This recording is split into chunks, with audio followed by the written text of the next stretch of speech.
This program is brought to you in part by the Royal Bank of Canada, serving Canadians for 126 years, one customer at a time.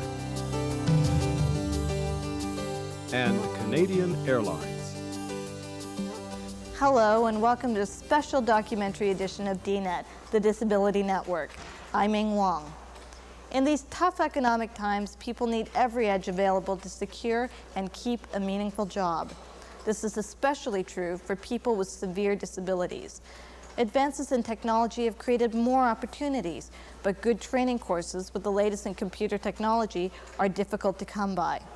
And those aimed at people trying to enter the job market are even harder to find. However, there are programs designed specifically for that purpose. Today, we'll look at how one program works toward leveling the playing field. Adopt a specific tone.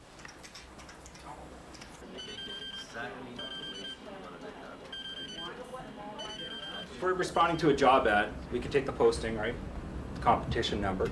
If it's an unsolicited resume, where can we get that subject? What should the subject line read? The Neil Squire Foundation's head office is located in Vancouver. Subject line is next. Chris Felsky is a student in their Creative Employment Options, or CEO, program. I was born with cerebral palsy. I've basically been in a chair all my life.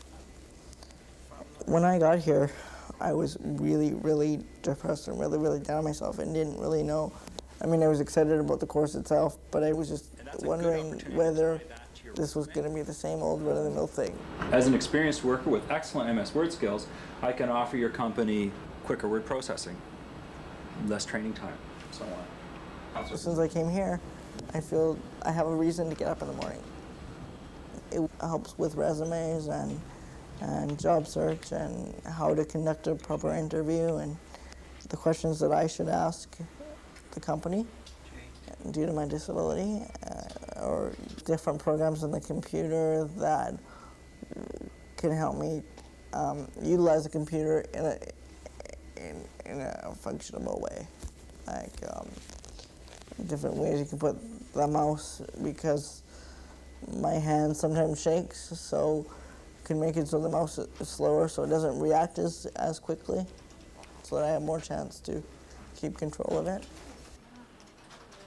Some of the difficulties I have to overcome is attendant care, making sure I have reliable people working with me to ensure that I can get to a job on time to fulfill my duties.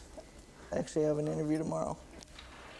It's with a large company, and it's taking complaints on the phone and answering questions for people.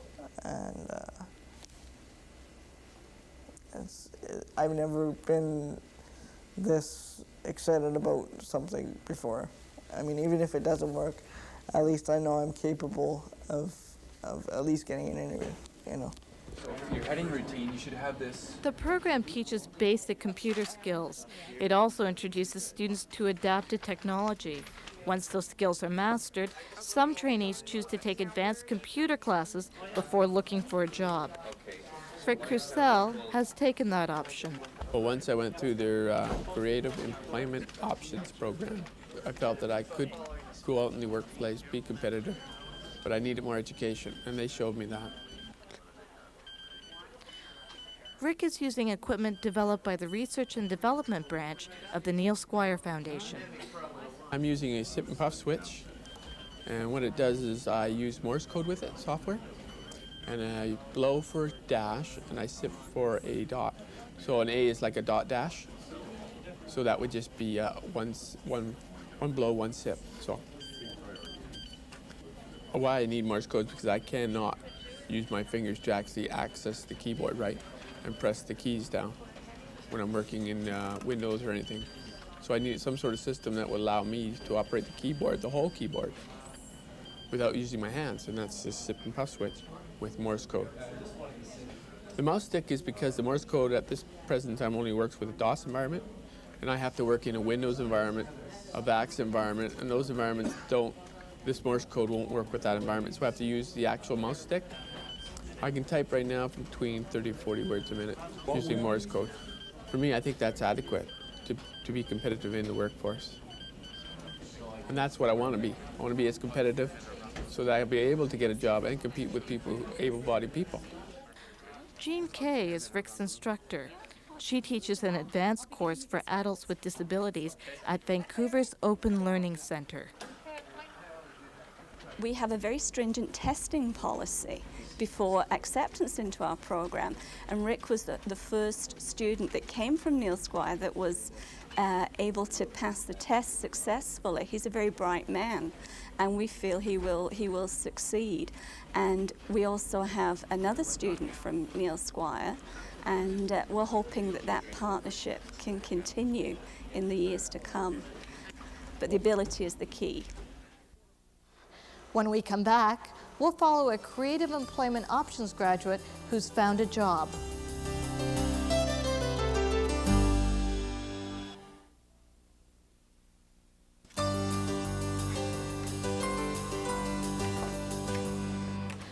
Some graduates of the Creative Employment Options program find work without the need for any additional education. Yvette Bodnar landed an entry-level position with the Multiple Sclerosis Society. I only started working recently in the past couple of years. I worked as a data entry clerk for an outfit called Quest Outreach, which is like a food bank. And I did that from my home for a while. And then approximately a year ago, I was laid off there, and I went to Neil Squire for their CEO program, and they helped me get employable. Then I found this job at the end of that program.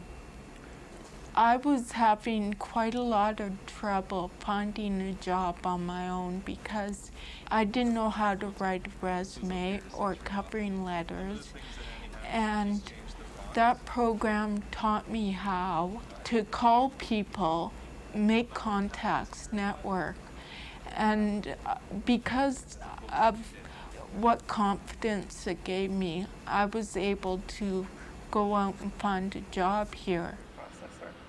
I was not alone. The man who taught the CEO program, Brian, he was also helping me look for a job. He went to the unemployment office when I couldn't. He helped me write letters. He was calling people on my behalf.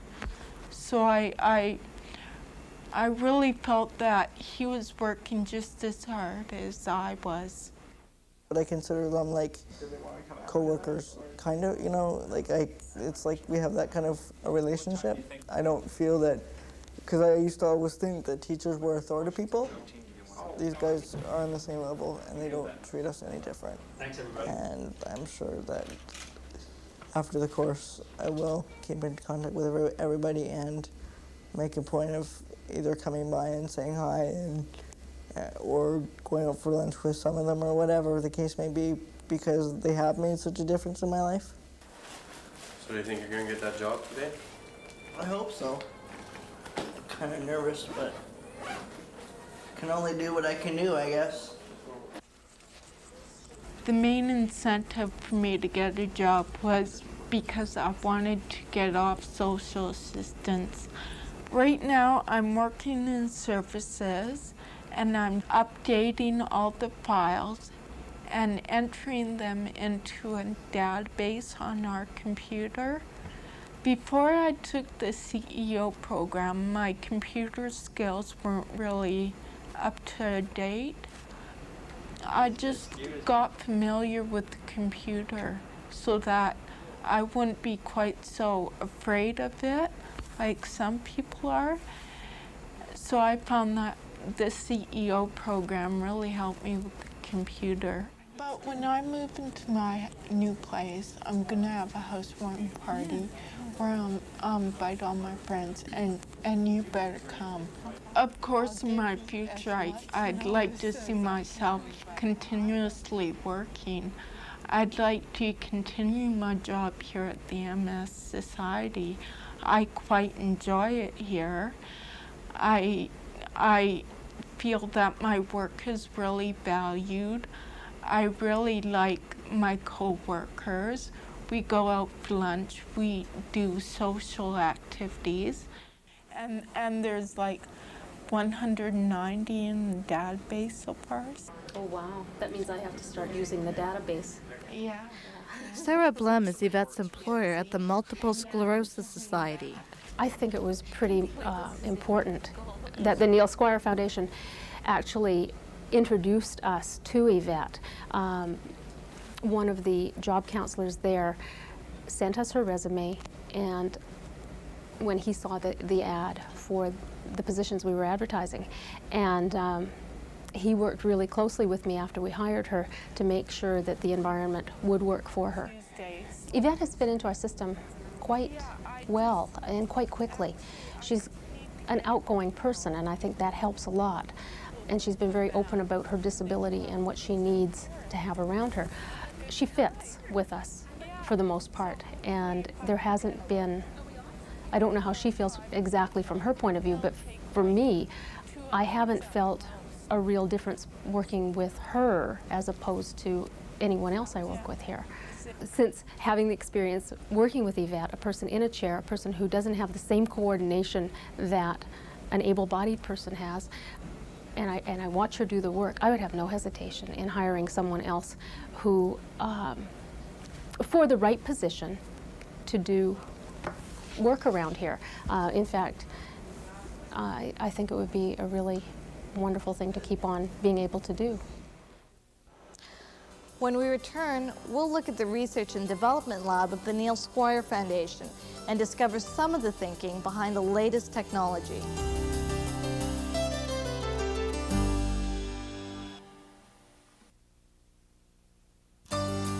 Adopt a specific tone. Blank. Professional environment friendly. The Neil Squire Foundation was named after a student who went to the University of Victoria. Neil Squire was an active young man who played basketball with the school team. He became quadriplegic as a result of a car accident. Bill Cameron was one of Neil's relatives. At that time, he was working in engineering and atomic research at the University of British Columbia.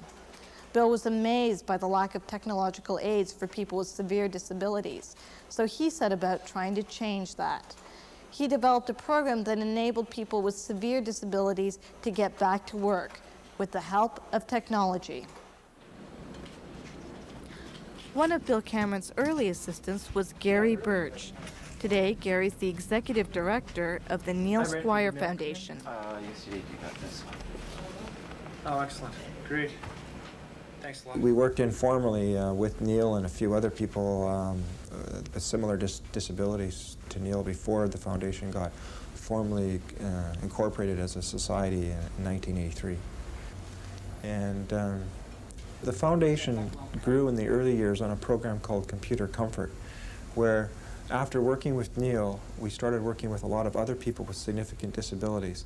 And the whole idea was just to introduce them to computers without a lot of other expectations.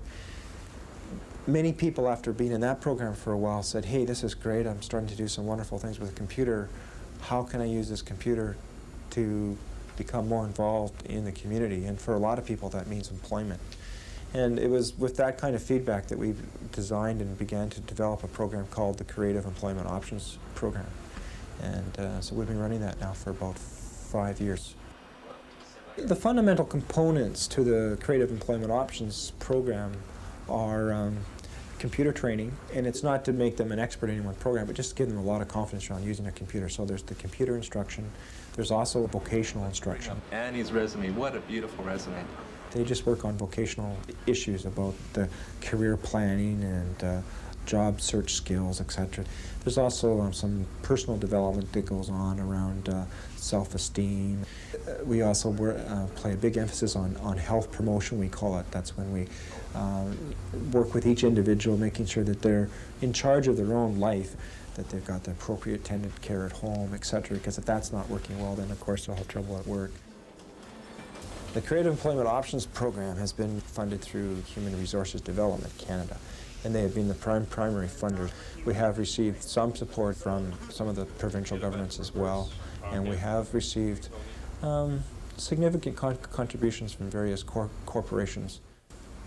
We try never to turn a student away. Because we have the core funding from Human Resources Development Canada, it does not pay for the whole program. So wherever possible, we do charge a tuition fee, a relatively small fee. It's usually between around $3,000 to $4,000 to those that have some financial backing. Frankly, we take on the tough cases. We take on the cases where no one else has a place to go, a turn to, and we take on people that many have written off and said, this person would never be employable. The CEO program is up and running in 4 centers in Canada: Vancouver, Regina, Ottawa, and Fredericton. The New Brunswick office also has services available in Moncton. Services for people with disabilities, such as housing, attendant care, and transportation, are inconsistent across the country. So the course has to be flexible in order to survive. But statistics reflect the success of the program. Total participants to date are 272. Graduates number 243. There are 53 graduates currently employed. Those involved in career-building education, 35. 44 graduates are still looking for work. Only 15 people have dropped out of the program. Success for the Neil Squire Foundation and the CEO program is based, to a large extent, on the technology that started with Bill Cameron and his team of technicians. Today, the R&D branch strives to keep ahead in the world of technological aids. Harry Liu is an electrical engineer with the Research and Development branch of Neil Squire. The type of research we're doing is we work extensively with interfacing people with severe disabilities with computers. We look at computers as a way to give them, one, access to a job and basically broaden their horizons and the way they can communicate. The focus on most of the products for the disability market in the past has been on DOS. In the past couple of years, more and more businesses are going over to Windows-type applications. And as a result, we're having to develop more Morse code for Windows, basically because there isn't anything out there. Again, that's come out of the CEO program, where people have gone into a workplace setting, and again, the technology has changed, and the employers are demanding that our clients have that kind of access and that ability to do things. 7. 1.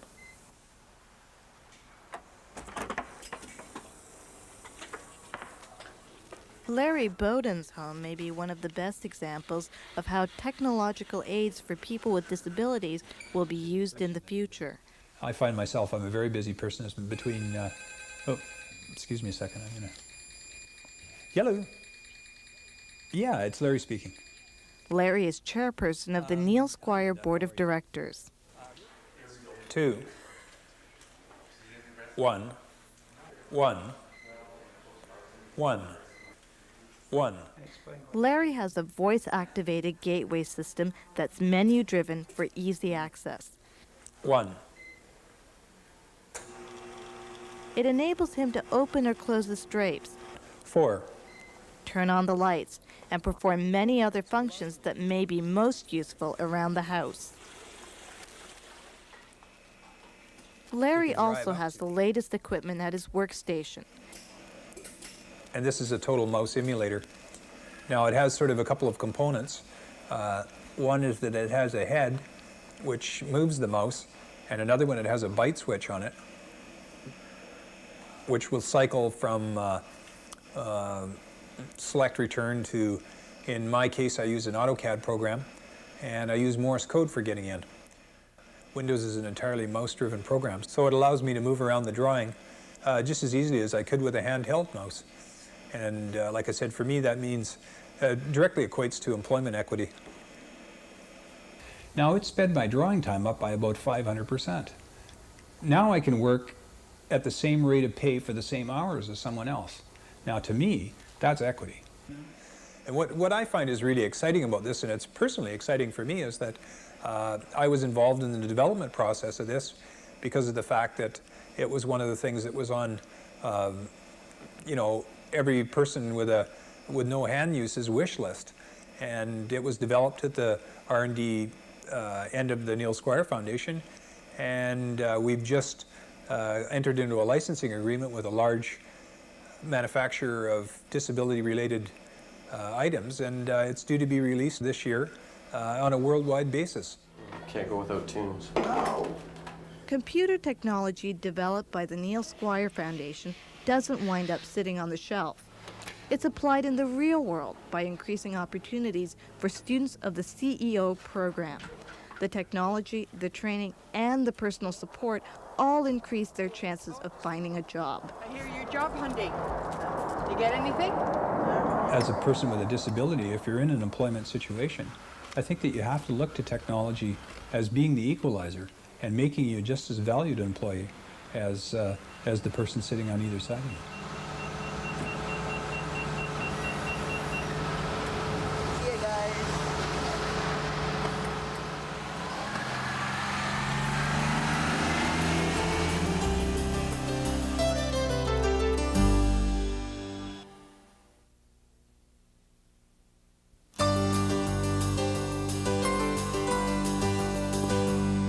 The Creative Employment Options Program, as we mentioned, is being run in 4 locations across the country, from the East Coast to the West Coast. If you're interested in finding out more, you can contact the regional offices nearest you. In British Columbia, the number is 604-473-9363. In Saskatchewan, the number is 306-781-6023.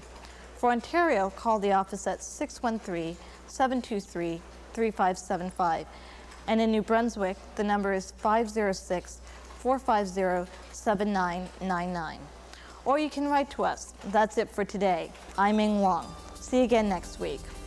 Our address is Disability Network, CBC, Box 500, Station A, Toronto, M5W 1E6.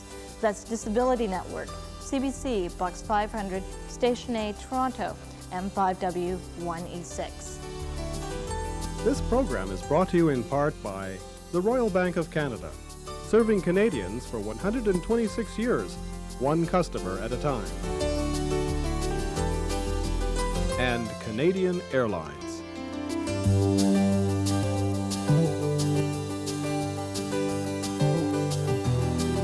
This is our last show of the current season. From all of us here at DNet, have a happy summer, and we'll see you again in the fall.